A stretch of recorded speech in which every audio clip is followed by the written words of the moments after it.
Hey, ConLaw, greetings from the past. Geez, I like shaved my face and I look like I'm 20 years younger. Go figure. Anywho, um, so I hope you enjoyed the nice long weekend. Quick joke about a conversation between a patient and a doctor, to which the patient says, "Doc, I always see spots before my eyes. What should I do?" To which the doc then says, "Well, didn't the new glasses help?" To which the patient says, "Well, yes, indeed, they did. I now see the spots more clearly." Yeah, okay. Um, so for today, kind of continuing along this idea of privacy, right, which we were talking about before the break.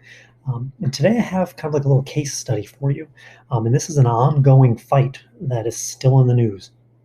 But the readings I've given to you are from when this really came to the forefront, which is a couple of years ago. So a couple of years ago, there was a mass shooting in California in which the gunman was eventually found and apprehended, and the police had got his iPhone, and so they wanted to get into his iPhone to see who he had been communicating with, who else might have been involved. Was there a larger terrorist connection? That type of thing.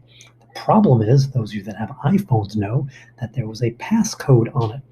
And so you can try 10 times for the passcode, but after the 10th failed attempt, it erases the phone. So now the police and the authorities were in a bind. What do? So they went to Apple and said, "Hey, Apple, can you help us get into this phone?"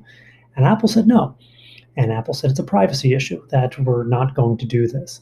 And it became a really big kind of debate that is still in the news today, that just in the past week, the government was again trying to get Apple to kind of like, give them a code which will allow them to unlock every iPhone. So the question then is who's right in this case, right? So in this instance, we're talking about a terrorist, which is, okay, he's a bad dude, and so yeah, let's get into his phone. But there's larger implications for that, right? And connecting to the do now for today is about your own phones, right? Would you allow your parents to just randomly go through your phones, even if you're not a criminal? There's still stuff on there, right? And if the police have the ability to hack into any iPhone, and a lot of that data is stored on a cloud somewhere, um, that's pretty daunting, right? So what do you think? Um, so that's basically what the assignment is today. There's a short writing assignment that goes along with that as to what do you think and why. And I've included an op-ed from a couple of years ago from law enforcement officials that talked about why Apple should do this, and I've also included Apple's own explanation as to why they won't do it, and what their fears are. So give those both a read, two different sides of the same coin, and tell me what you think and why. Okay.